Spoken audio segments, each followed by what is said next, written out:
예레미야서의 본문을 2장부터 51장까지를 보는데 이 부분은 네 부분으로 나눠서 볼 수 있습니다. 2장부터 25장까지를 일부로 보는데요. 일부는 이 12편의 설교로 구성이 되어 있습니다. 오늘 본문인 7장부터 10장까지는 세 번째 설교입니다. 특히 오늘 본문은 선포된 장소가 성전이기 때문에 성전설교라는 별칭이 붙었습니다. 본문의 내용과 병행을 이루는 예루살렘 26장의 내용을 한번 살펴보면 이 말씀이 선포된 때는 유다의 제18대 왕인 여호야김이 즉위한 초 바벨론이 제1차 침공을 이루어지기 전을 배경으로 합니다. 성전에서 제사를 드리지만 우상도 함께 숭배하는 이 유다 백성들의 위선적인 신앙 또한 성전 제사가 허위적이다라는 것을 지적하고 있습니다. 2절 말씀을 보면 하나님께서 예레미야에게 명령을 하십니다. 여호와의 전 문 앞에 서서 하나님께 예배하러 오는 자들에게 이렇게 선포하라는 거죠. 여호와의 말씀을 들으라. 여호와의 말씀이란 바로 3절 이하에 기록된 말씀입니다. 먼저 살펴볼 말씀은 너희 길과 행위를 바르게 하라라고 말씀하십니다. 성전에서 하나님을 제사하는 사람들은 그 제사에 합당한 삶을 살라는 겁니다. 요시아의 종교개혁으로 인해서 겉으로 보이는 종교의식은 뭔가 개선되어 보이고 개혁적으로 보였지만 예배를 드리는 그들의 마음과 삶은 개혁이 되지 않았던 겁니다.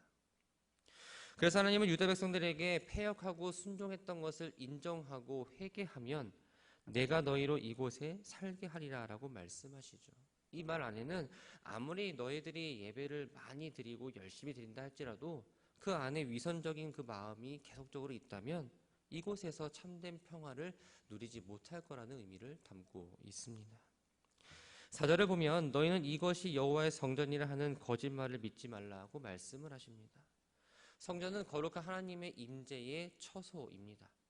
하나님과 하나님 백성이 언약 관계를 확인하는 곳이 바로 성전이죠. 그런데 유다 백성들은 이 성전을 자신들의 안위를 보장하는 건물, 자신들의 죄악됨을 그냥 해결받는 장소로만 인식을 했습니다. 그래서 우상 숭배하는 사람들이 자신의 삶의 어떠한 태도와 상관없이 이기적이고 탐욕적이고 내가 원하는 것을 얻고자 그들에게 주술적인 제사를 하는 것처럼 유다 백성들 역시 하나님을 향해서 똑같이 이렇게 제사를 드렸던 겁니다. 거짓 선지자들은 이것이 여호와의 성전이라 여호와의 성전이라 반복해 외치면서 하나님이 거하시는 성전이 여기에 있으니까 우리는 결코 멸망당하지 않을 거라는 잘못된 믿음을 계속 심어 주었습니다. 선지자들의 메시지는 하나님을 신뢰하라는 메시지가 아니라 바로 이 성전을 신뢰하게 만드는 메시지였던 겁니다. 그러나 하나님께서는 제사 이전에 그들의 삶이 바뀌어야 함을 말씀하십니다. 5절부터 7절까지의 말씀을 보면 하나님께서 이렇게 말씀하시죠. 길과 행위를 바르게 하고 이웃들 사이에 정의를 행하고 사회적 약자인 이방인과 고아와 과부를 압제하지 말라.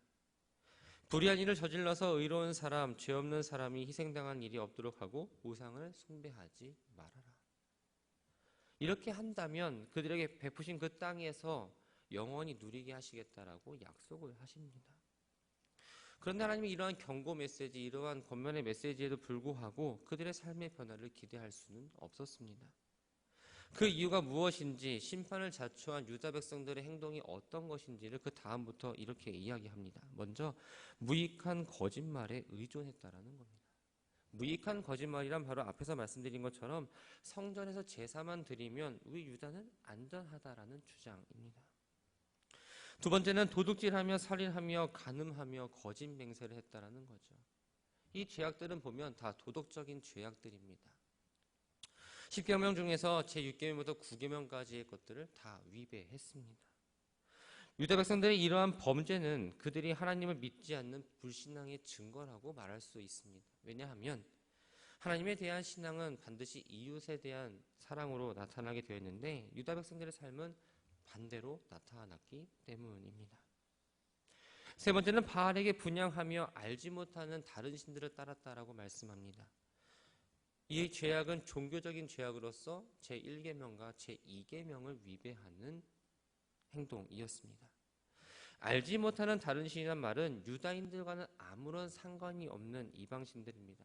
이들이 우상을 섬기는 것이 어떤 목적과 동기가 있어서가 아니라 그냥 맹목적으로 따랐다는 걸 보여주죠. 이렇게 전반적으로 십계명 거스르는 죄악을 행하고 있으면서 성전 안에 들어가서 하나님 앞에 서서 우리가 구원을 받았다라고 이렇게 계속 말했던 겁니다. 그들이 이렇게 말할 수 있었던 이유는 바로 제사 때문이었습니다. 제사 제도는 하나님께서 인간의 죄 문제를 해결하시기에 만든 제도입니다. 그런데 그냥 형식적으로 드리는 게 아니라 진정한 회개가 동반될 때만 그 효력이 인정이 됐습니다. 그런데 유다 말기의 사람들은 이 제사 제도에 대해서 아주 크게 오해를 했던 겁니다. 진정한 회개는 빼놓고 희생 제사만 드리면 내가 죄사함 받을 수 있다라고 생각했던 거죠.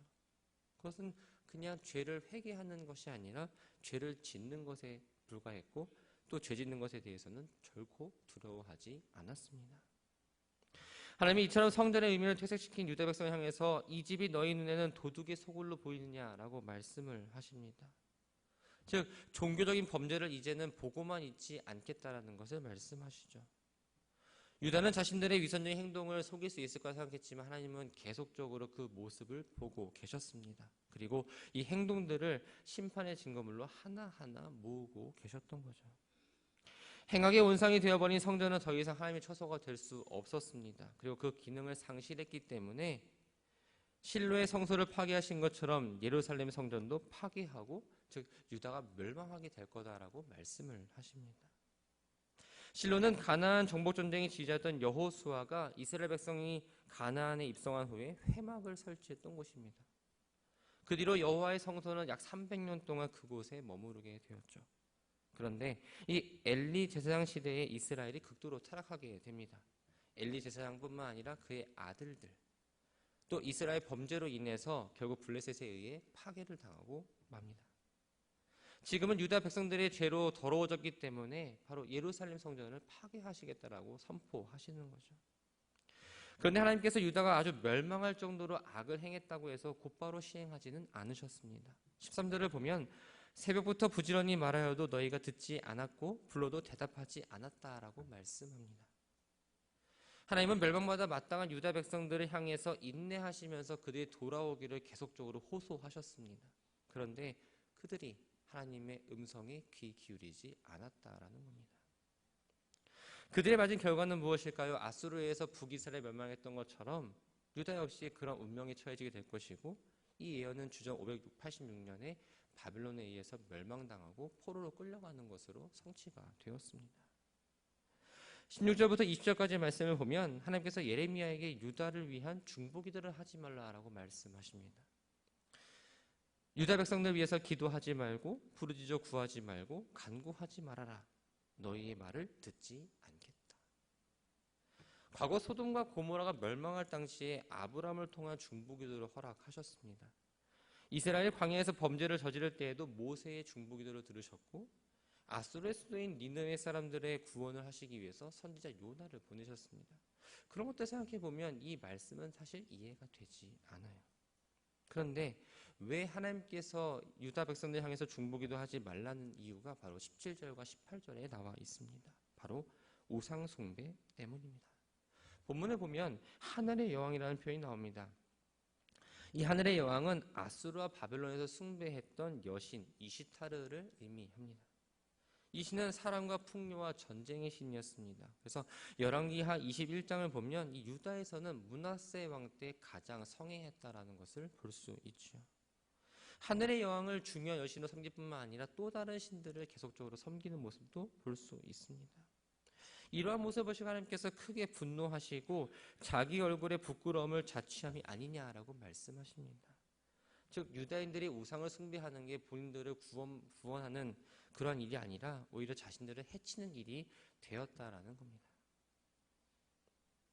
유다 사람들의 이러한 우상 숭배는 바로 하나님께서 창조주이시고 절대 주권자인 것을 부인하는 행위였습니다. 아주 적대적으로 적극적으로 하나님을 대적하는 행위였던 거죠.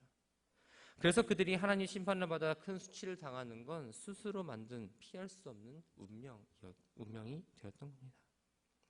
우상 숭배의 결과로 인해서 유다 땅과 유다 사람들과 그 땅의 짐승들과 나무들, 그 땅의 결실들을 모두 불로 삼켜버리는 것처럼 하나님의 진노가 그들을 제거할 거라고 말씀하고 있습니다.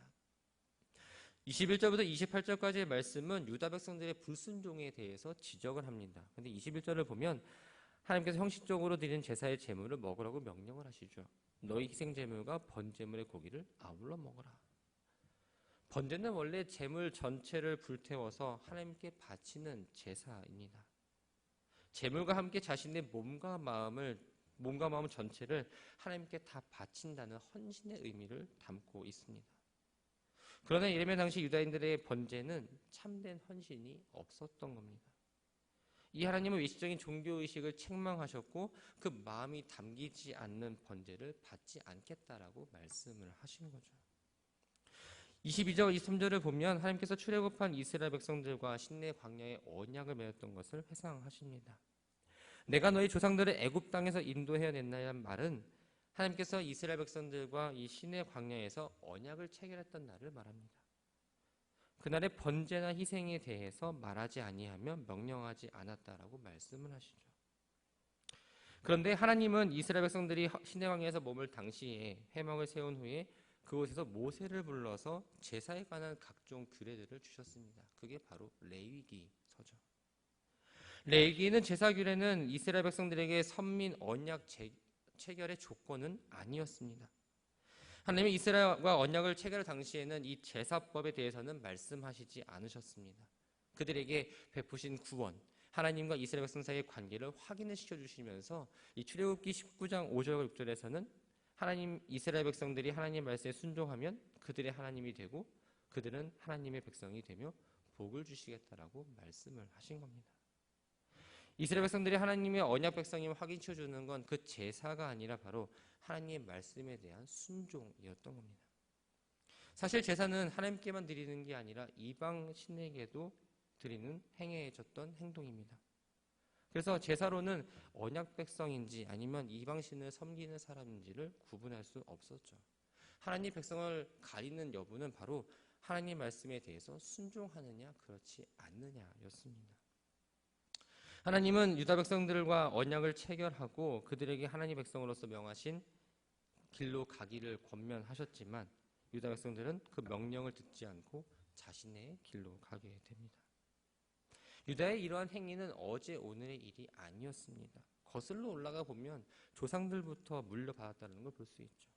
왜냐하면 하나님께서 자신들의 백성들 돌이키시기 위해 애굽 땅에서 나오는 날부터 오늘까지 많은 선지자들을 끊임없이 보내셨습니다.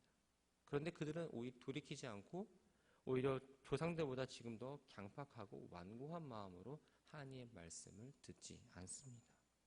그들에게 남은 건 무엇일까요? 바로 심판밖에 없었습니다. 27절을 보면 하나님께서 예레미야에게 이렇게 말씀하십니다. 내가 그들에게 이 모든 말을 할지라도 그들이 너에게 순종하지 아니할 것이요 내가 그들을 불러도 그들이 내게 대답하지 아니하겠다. 남유다 말기의 백성들의 그 완고함은 절정에 달했습니다. 이러한 백성들을 상대로 예언 활동을 하는 이 예레미야가 성과 없음에 대해서 낙심할까봐 하나님께서 미리 위로의 말씀을 권해주셨던 겁니다. 하나님은 자신의 권면을 듣지 않았기에 이제는 선지자들을 더 이상 보내지 않겠다라고 하십니다. 그리고 이제는 심판하시겠다고 말씀하시죠. 유다가 심판을 받는 첫 번째 이유는 바로 불순종이었습니다. 왜냐하면 유다 백성들 전체가 죄로 오염되어서 불순종만을 계속 고집하고 있었기 때문입니다. 두 번째는 진실이 없어졌기 때문입니다. 그래서 이 진실이란 말은 히브리어로 에무나라는 단어입니다. 이 에무나는 종교적으로는 신앙을 또 도덕적으로는 성실을 가리킬 때 사용하는 말입니다. 즉 유다 백성들은 종교적으로 도덕적으로 진실함이 없었던 거죠.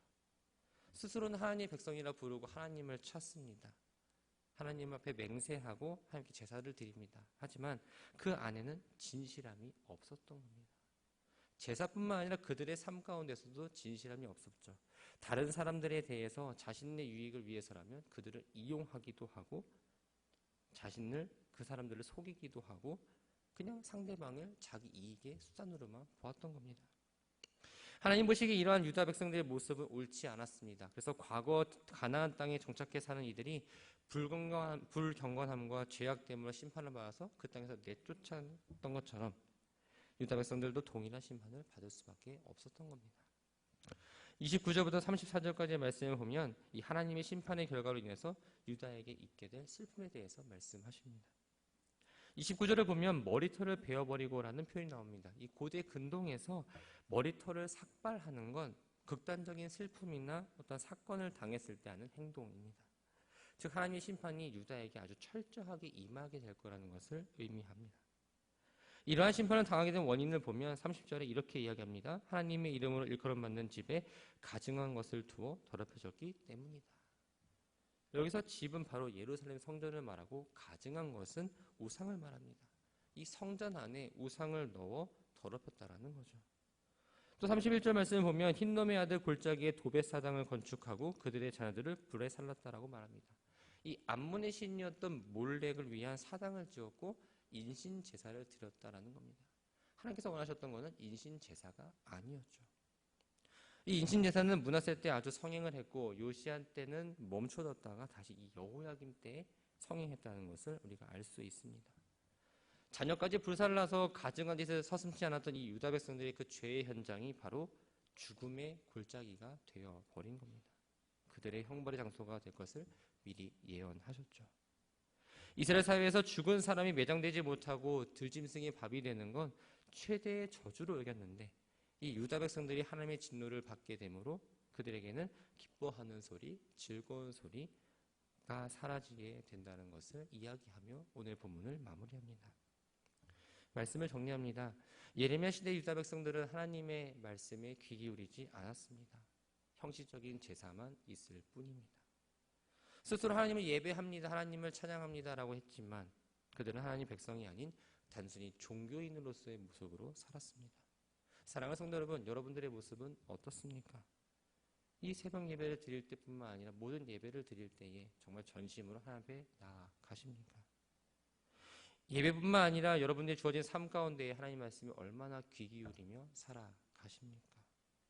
예배를 잘 참석한다고 할지라도 여러분들의 삶이 말씀에 근거하지 않는 삶을 산다면 그것은 종교적인 열심일 뿐 믿음의 성장은 이룰 수가 없습니다. 하나님 말씀에 순종할 때부터 예배가 시작이 됩니다. 우리가 드리는 예배는 전심으로 나아가야 합니다. 우리에게 주어진 시간 가운데에도 전심으로 그 시간들을 사용해야 합니다. 신실하게 하나님께서 오늘 나에게 주신 시간에 무엇을 말씀하시는가? 내가 이 자리에 왜 서 있는가? 내 뜻이 아니라 하나님께서 오늘 나를 통해서 무슨 일을 하실까라는 생각을 갖고 하루의 시간을 살아가야 합니다. 바라고 소망하는 것은 예배에 참석만을 목적으로 두지 않았으면 좋겠습니다. 예배만 참석하는 것이 아니라 여러분의 삶 가운데에 삶이 예배의 시작이라는 것을 꼭 기억하시면서 삶과 예배가 분리되지 않는 삶, 삶에서 감사가 이 예배당의 삶이랑 감사가 이어지고 또한 말씀을 통해서 받은 그 은혜를 여러분들의 삶 가운데에서 퍼뜨리며 나아가는 그러한 귀한 시간들이 되기를 주님의 이름으로 축원합니다.